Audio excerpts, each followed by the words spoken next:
are phenomenal at telling us a story of love. You did it with A Star is Born, you're doing it again with Maestro. Why was it so important for you to focus on the relationship that he had with Felicia? It just seemed like the most exciting thing to explore, and the thing that could potentially have the most impact on the audience, that they could relate to these people that on the surface seem so archetypal and mythological, and that in fact if you just truthfully explored their nature of their relationships, which had so many aspects and was so dynamic, that really is, there's the movie. How immense was the role of Felicia for you to take on?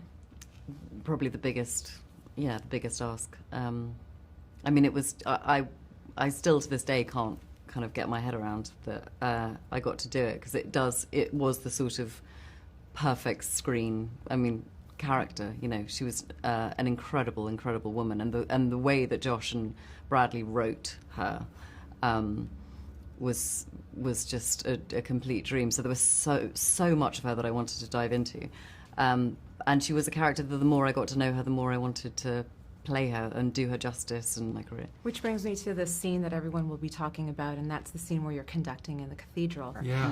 Can we talk about how you manifested that scene into your life? With a lot of help, you know. Luckily I was smart enough to know who to ask to help me, and that was Gustavo Dudamel and then Yannick Seguin, these two mammoth conductors, along with Jaap, the musical director of the New York Philharmonic, and the New York Philharmonic itself opened themselves up. I would go 3 nights a week. I just spent years learning it. I had all of the pieces and the people to help, and I just put the work in, and luckily I had years to be able to do it, to learn, because conducting is impossible. Like, to really conduct. How do you go about directing yourself and you know, looking at the scene afterwards and kind of being critical of your performance and their take? How do you do Well, I that? don't really look at the scene afterwards. If I ever go, there's no video, there's no place to go back to look at it. Everything's right there. There are no even chairs on set. We were all just together. I'll go back to a monitor, a handheld monitor, and watch at 2 times speed with no sound, just to make sure we hit all of the compositional marks that I wanted to make sure we hit, because I was in the scene and not watching it. Besides that, I don't go back. I wanted to ask you about that dream, your Yeah. method of acting. Can you just briefly share that? Mythological.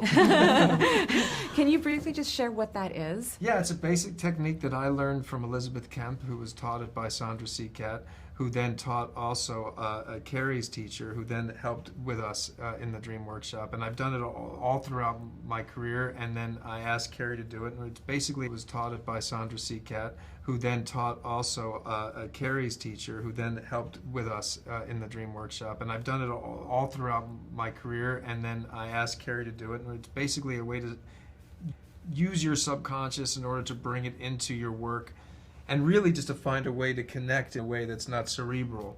And through this process, through these days of doing various exercises, which culminates in a performance for the other person that you create, you are bonded in a way that you would never be if you didn't do that work.